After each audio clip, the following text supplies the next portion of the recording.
Hello everyone, and welcome to our research seminar. Today I have the great pleasure to have with me Maria Schiller. She's assistant professor at the Erasmus University of Rotterdam.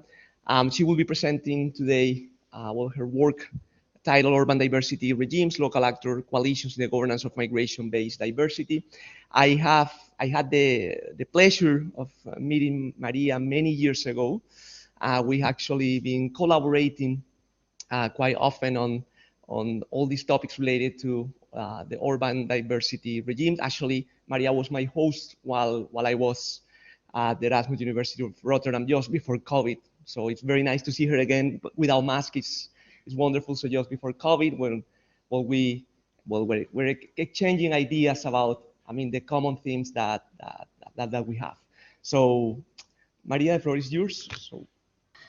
Well, good afternoon, everyone. Thanks a lot, Juan, for this very kind introduction. Really pleased to be here, really excited also. Maybe about my background, I should say that I'm a political scientist / interdisciplinary scholar working on public policy making, mostly focusing on migration diversity issues. So what you can expect today is a bit of a merger of those two fields. And also what I'm going to give to you today is a bit of a more conceptual thinking in process. It's not yet a paper. It hopefully will be at some point. But that also means I'm really open to your feedback, to your discussion, to your input afterwards. So I'm really looking forward to that, because this is really something that is work in progress. It is, however, also based on a large part of my previous work. So I have been combining different strands of thinking from my book, but from other projects. So also I think it is drawing on different lines of research that I've been working on for a couple of years.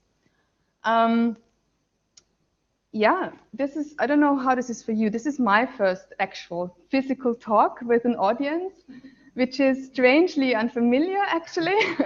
It's also very exciting, so I'm really pleased for the invitation from eBay, so thanks a lot for that. Yeah, I'm very happy to have the chance to discuss with you. So what I'm gonna do in about 35 minutes, I hope not much longer, so we have some time for discussion. I'll talk you through in the first place, an observation of heterogenization, so the diversification of cities as a starting point. Then I want to go a little bit into the literature where we see three turns that have been described over the past decades. And I'm going to try to bring these three turns together. I will argue that this is sort of innovative, what I'm doing here, and to create this notion of urban diversity regimes that I want to explore a little bit, also at hand of an example, namely the city of Mannheim, which is a city where I've been doing quite some in-depth research for about a year, already now 4 or 5 years ago, but I've been following them and they've been following me, so it has been also quite interesting debate with the city of Mannheim on how they have tried to create such an urban diversity regime, or that's at least how I would see what they're doing. And then I'll also provide an outlook of how I think this notion could be useful potentially for other or future research. Well, I think it's sort of something that we all are observing. Cities are becoming more heterogeneous. They have been becoming more heterogeneous already for some time, so this is not entirely new. But I think we can say that especially in Europe, in Western Europe, in Southern Europe, there has been a process of diversification, and that is ongoing. Some have captured this as super diversity, especially, well, this is Stephen Werteweg especially, emphasizing the fact that what we see today is not 2, 3 large immigrant communities in many cities, but there are more people coming from more places and they're traveling to more places. And that I think is interesting, and I've had the chance to already discuss with some PhD candidates here, also this sort of diversification and different groups being next to each other in the city. This very much becomes tangible in urban centers. It also sometimes creates conflicts. So as you can see an example here in Mannheim, there was some littering on the streets and some campaigns to deal with that. This is a Turkish neighborhood, so it was also very much related to the presence of migrants in the neighborhood. So diversity is not always conflict-free. At the same time, we also know that over the longer run, it often becomes something that's normal and banal. like, you know, people just being next to each other and not even noticing this diversity. It's nothing that will stick out in the everyday life of cities, but it becomes an ingrained part of it. Now, the starting point of my research that I want to present today is the observation that what we have seen in the past decades was three turns that have been explored quite extensively, but they never have been really brought together. So in policymaking, you will all know the governance turn. In migration, we had a local turn and a diversity turn. And I will I'll use the remaining time today to try and unpack a little bit how these different turns perhaps are combining right now in urban centers and how that manifests in what I will then call urban diversity regimes. To start with, in the immigrant literature, what we've seen very recently is the claim of a local turn. Now, where does this come from? It very much comes from a critique of the national models of immigrant integration policymaking. National models was this idea that immigrant integration is essentially defined and determined by national governments. Now, that became increasingly criticized because there was this observation that there are actually varying practices within national contexts. So French assimilationism is not as monolithic as we may think, and there's assimilation also elsewhere, right? It's not something that we only find in France. Also, scholars have used these national models too often as sort of something that they use to explain variation between countries without really trying to explain what is happening. So that is something where we had, I think, 2011, 2012, several articles emerged that said, well, maybe we need to rethink this strong sense of national models and also this critique of methodological nationalism in migration studies.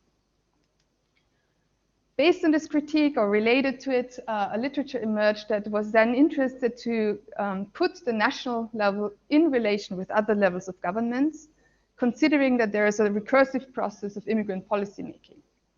Now, this multi-level governance literature, however, still also thought, okay, each level has a certain specialty or special character of policymaking. The local level, cities were often considered to be the ones who are dealing with pragmatic problem solving, right? They're the concrete issues of immigrant integration. Whereas at the national level, there the larger symbols would be produced. We would have the paradigms that then shape sort of the local policies where they are being implemented. More recently, there has been, well, some claims or phrased it as a local turn. I'm not sure if that's an overstatement or not, but it definitely was an observation that maybe we need to take the cities in itself serious as independent levels of government being involved in immigration governance. And that also, related a little bit to stating that actually, the cities are also not merely implementing policies, right? They're not just receiving the guidance from the national level. Why such a local turn? Well, I think there are two main reasons. One is that we actually also saw decentralization in different countries. In the Netherlands, just recently, at the beginning of the year, all the asylum seeker reception and integration was decentralized to the local level, based on the last 5 years, which was a bit of an experience that the centralization model really didn't work. So they have really now transferred all the funds, all the responsibilities to larger and smaller municipalities. Oftentimes, cities were also not really satisfied with what the national level delivered. So that is also a reason why we saw cities become a bit more self-reliant on themselves to take care of immigrant integration. So what have cities been doing? They introduced their own structures, created their own immigrant affairs offices, for instance. They coined their own policy terms and programs. They created their own activities. And we've also seen the emergence of city networks. So the exchange of ideas, of concepts, of activities across cities, either by their own sort of mobilization, but sometimes also these networks are created by European or supranational institutions. And here you just see an example from Mannheim where they have it as one of their 7 strategic goals of the city to become an example for other metropoles in how to deal with living together in diversity. So here you also see that this trying to become a model to other cities, expanding their model is now on the agenda of a city like Mannheim.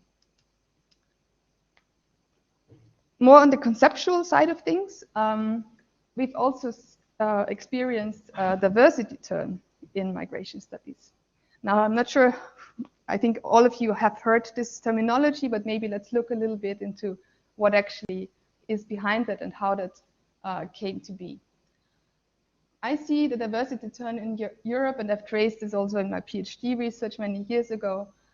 It's really something that hit cities as a reaction to the backlash against multiculturalism. It's a term that came from the United States, from the more corporate world, but European cities have really used it as a sort of reaction to the claim that multiculturalism is being dead or is no longer a legitimate model. Now, yeah, that claim has been very much a national claim. So you may remember David Cameron stating that multiculturalism is dead. Also Angela Merkel, she also reiterated that at some point. Yet, it was also something that very much happened at the local level. I have here a journalist, Paul Scheffer. He's a Dutch journalist, more left-wing journalist. And he has become really famous in the Netherlands for stating at the end, 1999, I think, that Amsterdam has failed in its multicultural policy, which was quite a big statement to make, right, for a city that is extremely proud for its liberal policy. And he observed the emergence of parallel societies, a little bit like has been done in the UK, and basically saying, well, you've been trying to create multiculturalism, but actually what we've seen is that there is separation, there is segregation of immigrants in different neighborhoods. In Leeds, another city that I've been doing some research in, there have been ethnic riots at the beginning of the 2000s that led the city to shift away from this equality multicultural policy and introduce diversity as a policy term. And in Antwerp, a city that often and for a long time has been dealing with anti-immigrant politics, but yet they always had a social democrats leadership. So here in 2001, I think there was a landslide victory of the anti-immigrant Vlaams Bloc, and the social democrats that were in power back then came with the diversity notion to be very proactive and say, okay, no, we are actually doing a lot on this issue. So these are just examples of cities who have used diversity as sort of a reaction to this backlash against multiculturalism, grappling with the questions of how do we reframe, but also how do we adapt our policies in light of this political, societal, media challenges that we experience. This new terminology, of course, signals a new approach. So it was helpful for policymakers to be saying, no, we're not talking about multiculturalism again, but it is now diversity. I argued that also it has changed some of the practices, but maybe we come to that. Diversity is not the only term, so there's also interculturality. They differ a bit in emphasis. So diversity, I think there are four main elements, I would say, how you can define it. It is depicting heterogeneity or difference as a fact, as a characteristic of societies. Diversity also usually starts out from a very individual approach, so moving away from the targeting groups approach of multiculturalism. It often combines different dimensions of difference, so not only talking about ethnic or migration difference, but also using gender, sexual orientation, physical abilities as important characteristics. And what's important for diversity, it has this very much, this emphasis on difference being something potentially positive, something that could be beneficial for society. Interculturality is more about mixing and about creating encounters. It also retains a bit more the group perspective. So here you have more still the notion of ethnic groups that are being brought together in larger society to interact with each other. Well, there was a diversity turn. Maybe we should also emphasize there has been some critique of that. So especially with the diversity term, There have been quite some scholars who have engaged with unpacking what is actually implicated in that notion. And I think an important critique is, of course, that it is a very neoliberal term. So there are opportunistic elements in diversity by emphasizing the beneficiary or the beneficial element of immigrants.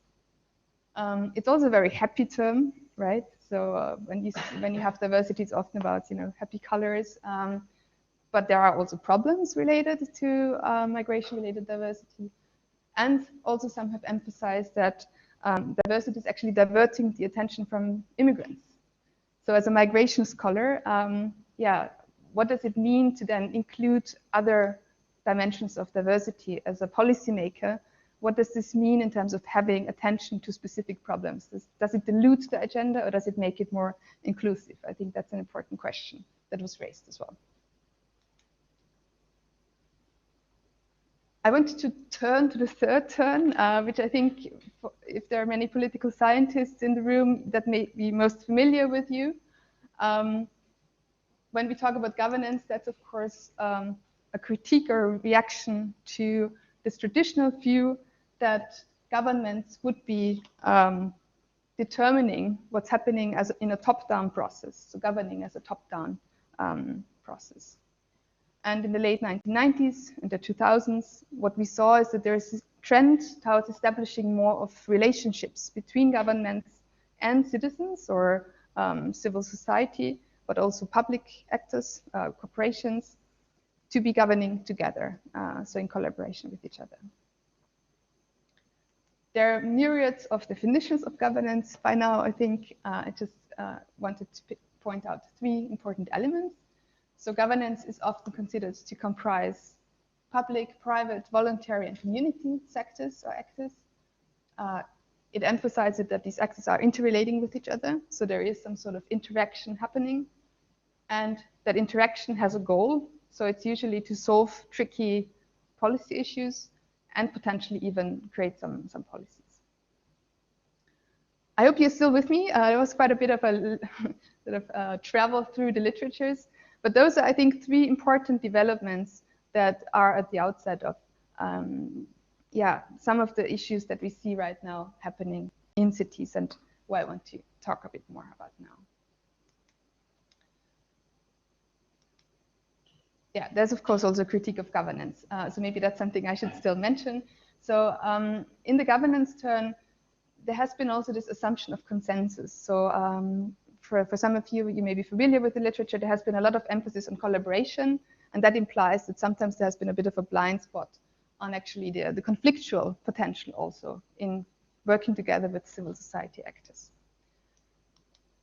So what is an alternative notion to governance? And I want to not discard the governance concept. It has been very useful for me. I read this literature, I participate in this literature, but I also think we need to take this critique serious, especially because when we talk about migration and the involvement of immigrants, there is often a hierarchy or a difference in the civil society actors participating and other actors in the game.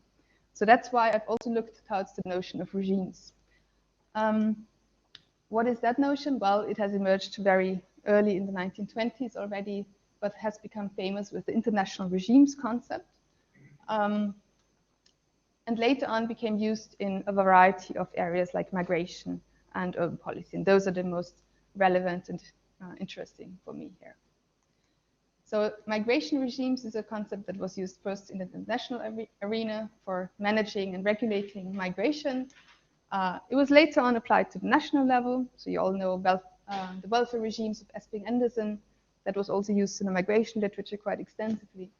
But also specific notions of guest worker regimes, border regimes.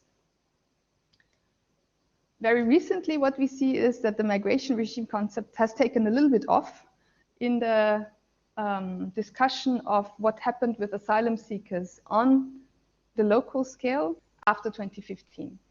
So there is a handful of articles who have talked about local asylum regimes or local migration regimes to discuss sort of how have cities or localities grappled with that. It hasn't been used much more broadly on the local level. For urban regimes, Clarence Stone's seminal study may be familiar with some of you. He wrote a very important book in American political science literature on Atlanta's urban policy, which he traced over a couple of decades. And what he found very interestingly, I think, is that there was a long-standing coalition there of policymakers and business people, but also civil society actors that were, well, of different race, of different skin color, and also trying to improve the situation of the Black population in Atlanta. And that was not a sort of a thing of 2-3 years, but it was really over several decades that there was this coalition between different actors in the city to work on issues together. Well, Stone also had a very sort of good way of theorizing what he meant with urban regimes, and he related it to it being an informal yet relatively stable group of actors with a shared agenda and access to institutional resources that informs governmental actors in urban policymaking.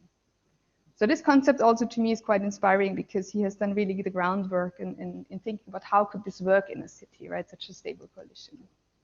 And it has been a quite important concept in urban politics research in the United States, much less in Europe, I think. So when looking at the two concepts, I do draw on the regime concept because it has a little bit more attention to the power aspect, also to consider the struggles, the challenges that arise in cooperation. And for me, importantly, they also, or the regime notion allows to look at the ideas that are being negotiated, right? When we talk about diversity, I think this is not only about different actors coming together, but they all sort of struggle, at least, or engage with this notion of diversity. So then the notion of regime allows me to also look at what happens in negotiating the ideas behind these policies. So combining these three terms, what I would like to argue today is that there is a coalescence and a combination of these terms. So we can bring them together to observe what I think manifests as urban diversity regimes in some cities. I have a very, still very crude working definition. So urban diversity regimes would be, for me, coalitions between state and non-state actors that are somehow supporting or at least engaging with the idea of diversity and seeking to contribute to policymaking under that header. It will always involve repeated and institutionalized interaction over time. So that aspect needs to be there. It can't be just a one moment of bringing together people for a meeting, but it needs to be this long-term work. And they can be collaborative, but they can also be conflictual.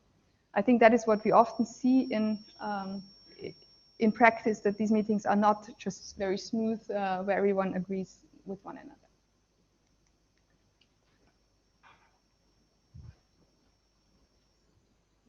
Just briefly look at my time. I think I'm probably faster than I'm thinking I am, so that's good. Let's talk a little bit about the example. So trying to put this to Mannheim. I don't know who knows Mannheim. Anyone has been there? Yeah? Some Mannheimers in the room? No Mannheimers, but you've been there. Okay, good. So that's excellent. So you can challenge everything that I'm saying based on the experience. Mannheim is a city that is in West Germany. It's a large city in Germany. I think it's the 21st biggest. Well, Germany has a lot of big cities with about 300,000 inhabitants. It's a city that has been ruled for decades by social democrats. I think there was one mayor that had no party affiliation, but otherwise, since the Second World War, it has only been social democrat mayors. It has about a quarter of foreigners, and if you look at, well, this is too small, but about 45% if you take immigration background. So that includes also children of migrants. Mannheim, historically, is really a city that has been built with the help of migrants. It's often referred to as the Manheim Experiment because in 1606, when it was founded, the first people there, they brought French and Dutch people to help them build this fortification. And they have provided all kinds of incentives for them to come. And that remains sort of it's a legacy that has been returned to and also, is being used today as something to allude to when talking about Mannheim as a city of immigrants. There were, of course, many more migration waves or more migration to come to Mannheim during the industrialization period in the 19th century. Mannheim was needing a lot of immigrant labor for developing as a port on the Rhine. So it was an important transport hub on the water, but it also became a nodal point on the German railway system. So if you ever want to go to France from Germany, you'll pass through Mannheim because that's an important spot to go through. More recently, of course, the guest worker immigration was also very important. Mannheim is an industrial city, or now, well, turning to a post-industrial city perhaps, but it has a lot of industry, so also a lot of labor-intensive work where migrants joined. Mannheim has also been a city that experienced lots of expulsions and exclusion of immigrants. So the French and the Dutch were shortly after building the fortification, they were already displaced again. So it has also experienced a lot of back and forth in that sense. In the German context, Mannheim often stood out as a city that had a very proactive and forthcoming approach for dealing with migrants and the incorporation. Already in 1973, they created a structure which was the Coordinating Committee for Foreign Workers, which essentially was a group of policymakers and civil society representatives, or immigrants back then, to advise the city about how to help them or address their needs. And back then already, they also created a permanent position of a commissioner for foreign residents. Today, that's the head of the Immigrant Affairs Office. Since the 1990s, Mannheim has increasingly affirmed its identity as a city of immigrants. So you see here this nice thing that I saw on the hallways, which is Mannheim Ort der Vielfalt, which means Mannheim location of diversity. So there's a lot of also city branding as a city of diversity. There has been a declaration for tolerance and openness. They have in '91 already created a yearly festival, which were the Intercultural Weeks, and which is quite striking, I think, for a German city pretty much in the city center next to one of the biggest churches. A large mosque was being built. So in that sense, Muslim religion is also very present or visible in the city. And yeah, also relating to the Turkish community, which is also very much, has been housed and is still living in the city center of Mannheim. Since the 2000s, there has been a slight shift. Well, on the one hand, migration is considered as an integral element of the city, but there has been a shift in that many activities and structures were renamed and adapted. And here the diversity thing comes in, right? The diversity turn. So Mannheim has very much used diversity, sometimes also interculturality, but mostly diversity, to reshape what they're doing. I want to point out particularly this declaration for living together in diversity. That's sort of the new version of this declaration. So from tolerance to diversity. Another aspect is the One Another Action Days. So no longer intercultural weeks, but the festival is now about meeting one another, which actually has a bit more this interculturality aspect in it.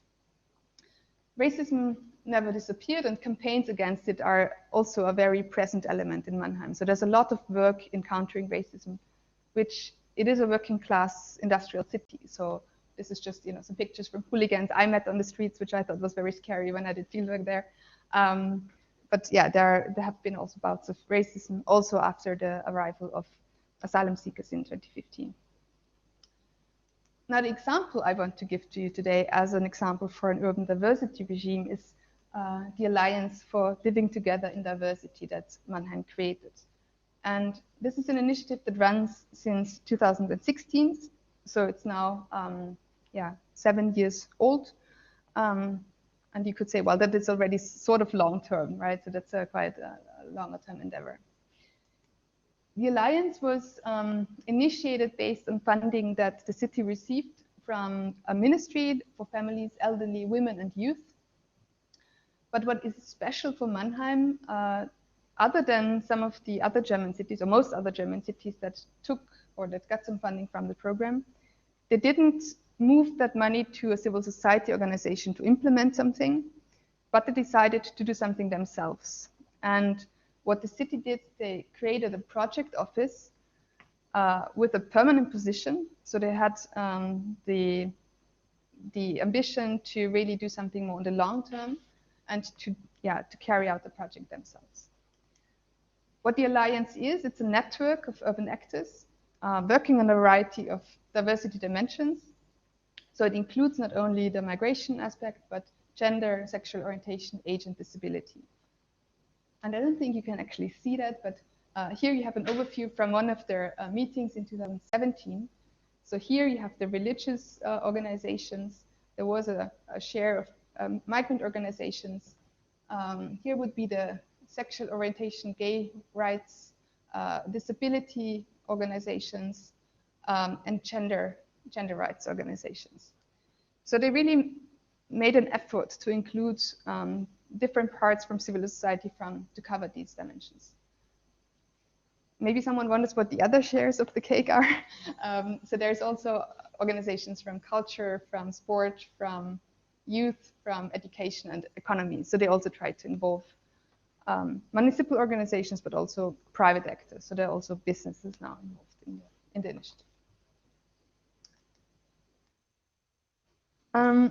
Well, when I was there in Mannheim, what I tried to figure out a little bit is why diversity and why a network. I think that is, for me, what is sort of interesting about this initiative and different from maybe what we've been seeing and studying in other cities for a while. So why diversity? I had a longer talk, actually multiple talks with the head of immigrant affairs. And what he basically said is, well, for making sure that it works out that cities live together in a city without conflict, because he's very aware of the conflictual potential also in Mannheim of diversity. He said, well, we need to create a public spirit. And that public spirit, in his view, was only really possible if there was sort of an individual approach. And that meant you needed to include different dimensions of diversity. So he said you need a public spirit where every individual can feel free to live their lives, but at the same time, they feel okay to live together.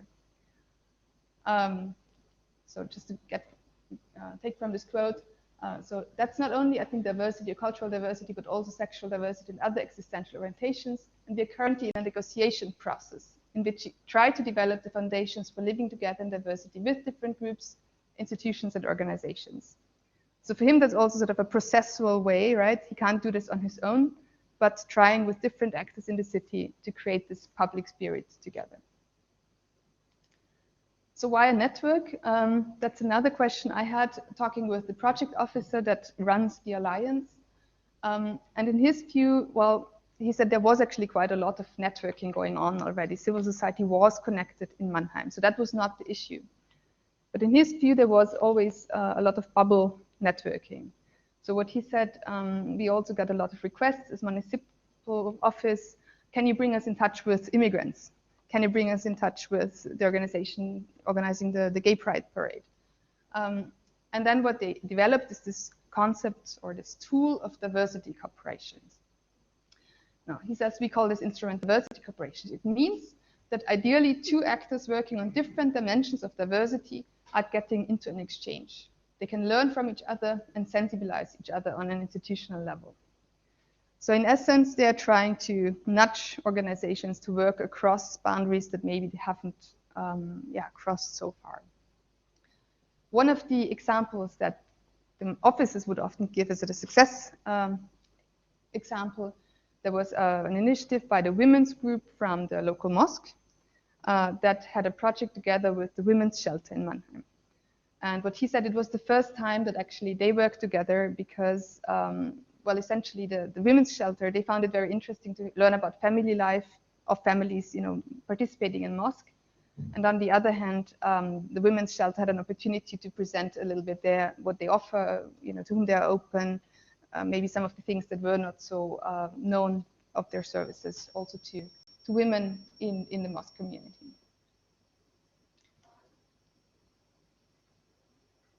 What are some of the key activities? Well, maybe some of them I already mentioned. I think a starting point was to have a common declaration amongst all these organizations to declare that they are, they want to live together in diversity, they want to contribute to that. So they had this signature event, making sure that all these partners are sort of signing the declaration, and that also allows the city to say we have this alliance, and they're all part of it. They create very frequently this, I think every half year, a cooperation stock exchange, where they bring the organizations together. They have this World Cafe open table method where they try and make sure that people are getting mixed and then have a conversation with each other. If these conversations lead to some sort of project idea, there's funding for it from the city, so that is what they provide, but it needs to cover more than one dimension of diversity. So that's where the city also, really enforces its approach of diversity. And there is a public visibility activity, which is this Festival of One Another Action Days, where these projects are then showcased to a broader population or to the wider society. So these are essentially the activities that this alliance or urban diversity regime entail. Some of the challenges I encountered, maybe Juan, how much time do we have? You good? Okay, good. So one of the challenges that the official admitted was that this is a hugely heterogeneous group. So what he said, we will never come with a press statement together because there are some organizations who actually hate each other, right, or fight each other. But they all signed the declaration. So we have this, minimal agreements that we all are for living together in diversity, but they're very different organizations. So he used the metaphor of the platform that they provide, or he sometimes also said it's a stage where they can dance with each other for a dance, and then they are apart again. Not all organizations that were a member were very active. So there were some who are just on paper and didn't show up very often. Sometimes the encounter may not lead anywhere. That's something I observed when participating also in one of these cooperation stock exchanges. I have the example where I was while I was observing the conversation of the person from the Gay Pride Parade organization and the Eritrean Association. And they had a very nice chat with each other, but it was very clear that they had no idea of cooperating. It didn't lead anywhere, right? It was, there are both organizations in the city, that was fine, but they didn't really see any projects that they could do together. One thing that I noticed, and that also was reported to me by the officials themselves, is that this idea of diversity is promoted by the city, but it's, they're not, often they're preaching something that they're not doing themselves. So within the city organization, the equal opportunities, so the gender person and the migration official, they were in different departments or different units, and they competed with each other. So they said, for this alliance, we sort of collaborate, but actually we're not supposed to, because we are actually needing our different projects to perform in the city well. So they saw this as a real obstacle also within their own organization. Last but not least, this is a very resource-intensive exercise. So I already mentioned the city, they created this permanent position. Actually, that's not enough. So they tried to provide a lot of impulses and moderate these interactions to make the music so the other organizations can dance. But for a relatively small city still, Mannheim, they have a team maybe of 5-6 people in this office. It's a quite big investment to have such an alliance. I come to the outlook. What can we take away from this notion, potentially? I'm not sure. Well, first of all, I think this is a notion that can help us investigate whether that exists in other cities. I'm pretty sure urban diversity regimes are not in every city there is an urban diversity regime. Maybe in every 5th city. That's just a guess. I do know examples like in Leeds, the Equalities Assembly that they created some years ago is a similar initiative where they tried also to have the different dimensions of diversity, but a bit more separately from another, also state, non-state, longer term approach. In Rotterdam right now, we're working in another project with the municipality also on anti-racism policy making. And then out there, they also have the idea to broaden the engagement and involvement of civil society from race-focused organizations to also include organizations working on gender equality, for instance, because they think discrimination is a bigger issue, so they should broaden it up. If that leads to a longer approach, I'm not sure. That's, I think, something they need to figure out. I do think this notion of urban diversity regime lends itself not necessarily for large N comparisons of cities, simply because I think it needs some in-depth insights into what's happening in a city to really study this. So I would suggest maybe some ethnographic studies of a small number of cities could be really interesting to compare a little bit, okay, how do they also differ? What are different patterns that we find? Personally, I've done a lot of research internships with municipal organizations. I've done a lot of interviews with participants, participating also in the events. Surveys is a tool as well. I've carried out also social network analysis interviews in Mannheim to really trace the connections and also look at when the conflicts occur and how they reflected upon it. And last but not least, well, in terms of theory building, I do think this concept is probably somewhere between a sensitizing concept and an analytical concept. I do think there is some potential to theorize this notion of urban diversity further. But I think for now, it is a concept that helps really study this phenomenon of coalitions in cities that we see in Mannheim, but maybe also in some other cities. I think I'll leave it there. Thanks a lot.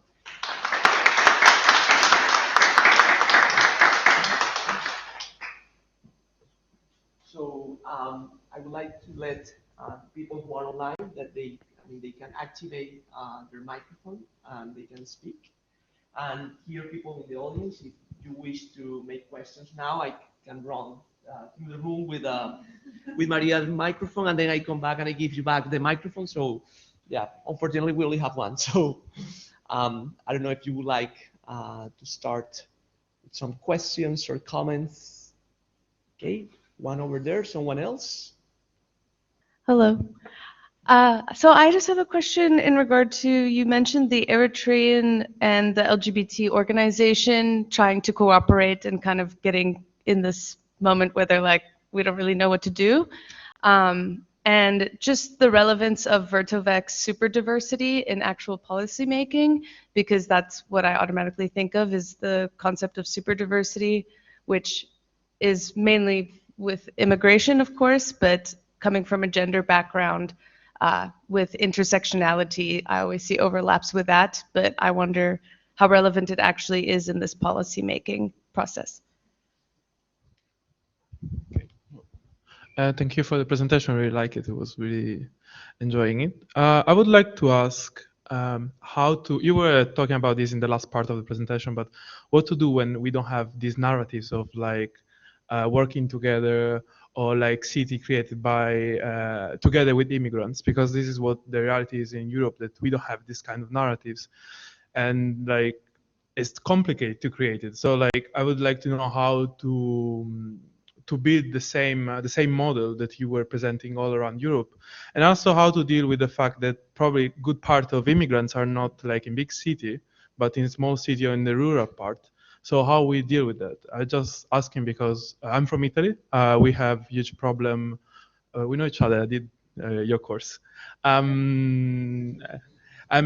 have a huge part of immigrants are in the rural side, and this is problematic because we don't know how we can integrate and the civil society, and also it's problem of criminality. So I would like to know your point of view. Hi Maria, Matthias from Hau, associate professor here at eBay. Listen, I enjoyed your talk, but I was wondering more on the two things. One, would it also be possible, at least in theory, to identify anti-diversity urban regimes? Yeah. So why do we look for diversity regimes at cities? Because you could think, I don't know whether this is a correct example, but for example, Madrid with a right-wing government in place that clearly goes against where the city level policies, maybe even city level civil society goes against the national level. And so that's my first question. And then methodologically, I was wondering whether you could say a little bit, if you were to, I see your point of focusing on ethnographic case studies, and that makes sense to me. But if you were to move your study beyond Mannheim to another country or to one of these anti-diversity regimes in other cities, like what would, like, how do you kind of empirically pin down what an urban diversity regime is? Like, what are its boundaries? So what are the main actors you would say, okay, so here we find an urban diversity regime, and here the city has nothing, or an anti-urban diversity regime. So I think that on that front, I would encourage you to tell us a little bit more on that. Yeah, thanks so much for these questions. Very good questions. I'll try to answer to all of them. Maybe about the first one, super diversity, and sort of, I think you also mentioned intersectionality also, and how it relates to policy making. I think that, well, 2 points perhaps. One is, I think there are really different terms coming from different schools of thinking. I think intersectionality is much more coming from gender studies and also LGBT studies. The super diversity term that Vertebek coined stems from ethnographic study of a neighborhood in London, very much from a migration studies oriented perspective. I think intersectionality is more interested in power relations, or was from the very starting point, whereas super diversity was more termed to capture complexity that arises in response to migration. So I think the legacies are quite different of these terms. And I think they're both analytical terms, but I think they also have been used to some extent by policymakers. I'm not sure I can evaluate the potential of these terms for policymaking, but I know that super diversity has been picked up by quite a few cities, like Frankfurt. They have used super diversity in their city policy. But I also know in overseas, in New Zealand and Australia, they had quite some reverberance. Super diversity was used by policymakers as well, and in some European cities. For intersectionality, I think very, very recently it has been actually picked up as we see more anti-discrimination policies now also in response to Black Lives Matter protests that happened. There's now in the European sphere a debate about intersectionality. So in Brussels, there's also a conference in a few months, I think, that will look at intersectionality as a potential policy term as well. But I think they're analytical concepts, really. So I think my evaluation would be, that's also tricky. As researchers, we never can control what happens with our terms. Sometimes they are picked up, but they may be, redefined, and what happens with them is maybe another question. The second question was when there is no narrative, right? When there is no such diversity or living together, intercultural policy, how to actually create it. Well, and you mentioned particularly the small cities, right? So what do you do in a smaller locality? I'm actually involved in a H2020 project right now, which is called Holcom, where we look at small localities and rural areas. And we haven't presented any of our findings, so you're the first ones to know, but one of the interesting findings we have now from different countries in Europe is that after 2015, we see in localities policy documents, we see people in charge, we see activities around integration. So I think things are changing. That doesn't mean, of course, that this is in place everywhere. And there's a question of also long-term, right? So there is right now budget from national governments who have invested to deal with the arrival of asylum seekers especially. But this, I think, a long-term project. And I think you're right in saying or alluding to the fact that I think especially smaller cities will have difficulties to sponsor an immigrant affairs office. The other aspect is, I think, politics. And that, I think, maybe is a nice bridge to the next question. I think it depends on the political context in which a city operates. And especially in smaller cities, it can depend on the mayor if he's open to talking about diversity or if he basically neglects there is any heterogeneity. So I think, the smallness may not be determining, although the funding context and the resources can be. And I think politics is an important factor. Did this more or less answer your question? Yeah? Okay. And then I think the question, why not look at anti-urban diversity regimes, right? That was the... Yeah, thank you. Yeah. Well, actually, I didn't say we shouldn't look at them. I think that's a brilliant idea. Maybe we should look at urban anti-diversity regimes as well. Just to say, this is not a normative project, right? I'm really genuinely interested in, what I saw here happening in Mannheim. But I think you're right that we also have cities where we see the opposite happening. I'm not sure I would know immediately an example of a long-standing coalition of civil society and state actors working against diversity, right? But maybe in 20 years, we have that. I think, what we saw in Germany, for instance, I was involved in a project where we looked not only at Mannheim, but at 20 large cities, comparing them with 20 French cities. So there, what we saw is that there is indeed some variation. And there is the AfD that is now in nearly all of the local city councils, and they're there. So yeah, these are dynamics that we also should look at. I would agree with you. I think you had a question also about methodologies, and I think that was a bit twofold, right? You asked also about qualitative, maybe also alluding to that we could also do quantitative research. I think, yeah, I think to better understand what's going on, for me, qualitative is here the starting point. I'm not saying that couldn't be a study that, for instance, surveys how, in different cities, people look at sort of coalitions of actors. So that maybe is something one could think about. But I think to first understand what's going on, and sort of now that I saw this alliance in Mannheim and saw some other initiatives in other cities, for me, this is a way to get a better grasp. Defining the boundaries, well, yes, I think having a good definition would be a good starting point to say what it is, and then to say what it also not is.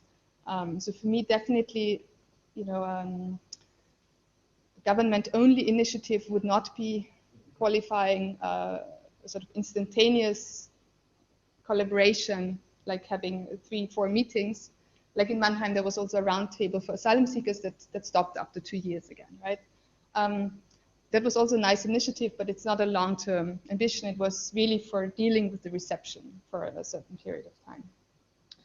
Yeah, and I mean, I used now the diversity notion in this concept to make it actually more specific and draw the boundaries closer, because that is something I find interesting here, that there was this link between different dimensions of diversity. So, also here I would say if it's an urban immigrant regime would be something else. Then you really focus on migrants, or an urban gender regime, which is also something under, it's also interesting. But here I would say, okay, then let's look at these initiatives that try to combine different dimensions of difference. Hi, Maria. I'm Gülce. I'm a PhD candidate at Pompeu Fabra University. It's my 4th year. I'm working on the undocumented migrants and policies and the practices in the European cities for undocumented migrants. Right now I'm in the research stage, that's why unfortunately I'm not there.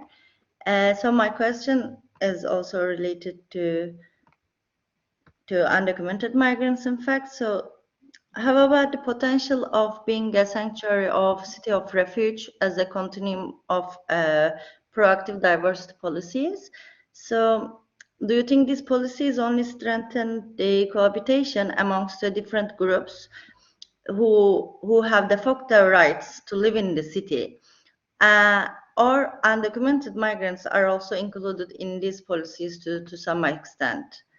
So thank you. Thanks a lot, Gülce. I was moving a bit to the speakers. I hope I captured your question, but maybe I try to repeat to the audience what I got, and then you can also immediately correct if I got it wrong. Okay, yeah, sure. So I think your question was whether these initiatives would also to some extent include the realities of undocumented migrants in cities, or whether such an urban diversity regime sort of neglects their fate in the cities. Is that correct? Yeah, it is correct. Also, like if it is not officially declared a sanctuary city or a city of refuge, do you think this type of diversity policies also have a potential to become like more welcoming and inclusive city? Yeah. Yeah, so that's, I think, a very good question. So first about maybe relating it to Mannheim a little bit. I think that may actually be a limitation, but it's something that we would have to check back again in Mannheim, whether organizations are included to deal with undocumented migrants. I know that when I was there 4 years ago, that there were organizations dealing with all kinds of asylum seekers and refugees. So supposedly they also were dealing with undocumented asylum seekers, but it was not, there was no civil society organizations by or for undocumented migrants. And what was striking to me back then is that also there was a lot of civil society talking about refugees, but there were no refugees in the room. So I think, yeah, in Mannheim there was not really an established civil society movement or sphere on refugees. But I think in 4 years there may have been a lot of changes, so that may have changed since then. About cities of refuge and sanctuary cities, I know these initiatives very much from, as an outside observer, so I haven't done any research on that, and maybe you actually would be able to tell us more about that. I do think it's an interesting question whether sanctuary cities, I think, are often initiated by city governments, right? So I think then my question would be, to what extent is this a coalition also with civil society actors? I guess churches are often involved also to host, but is this a long-standing coalition? Yeah, maybe, then it could be.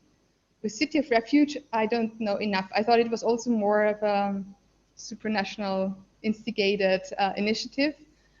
So then again, the question would be, is this really local? And to what extent is really civil society also there as an equal partner?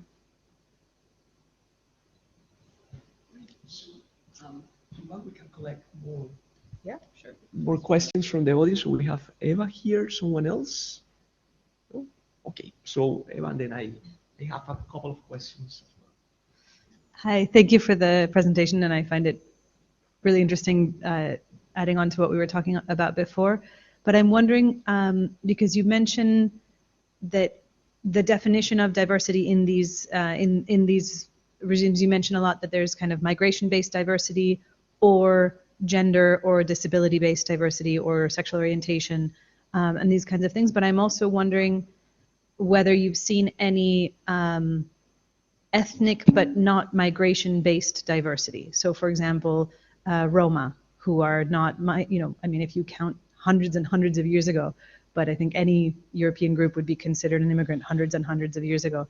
So whether there are groups with Roma, with Jewish groups, or with internal migration. So, for example, in Spain, up until very recently, and even today, when speaking with people, if I mention, oh, I'm looking at, children of immigrants, they immediately assume I mean children of and people from Andalusia, people from Galicia, people, internal Spanish migrants. So I wonder if it's the same in for example, Mannheim.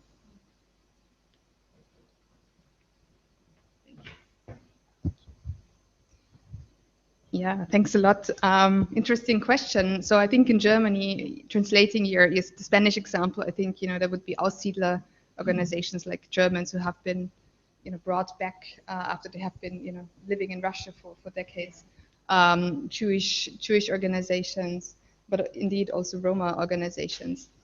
I don't remember any Aussiedler organization there in Mannheim. I do know there is a Roma organization in Mannheim, and there's also an Aussiedler organization there. But to what extent they have been involved in the alliance, they have not been present when I was there. But that doesn't mean that they haven't been joining since then, or that they haven't been part of the declaration. I guess they are.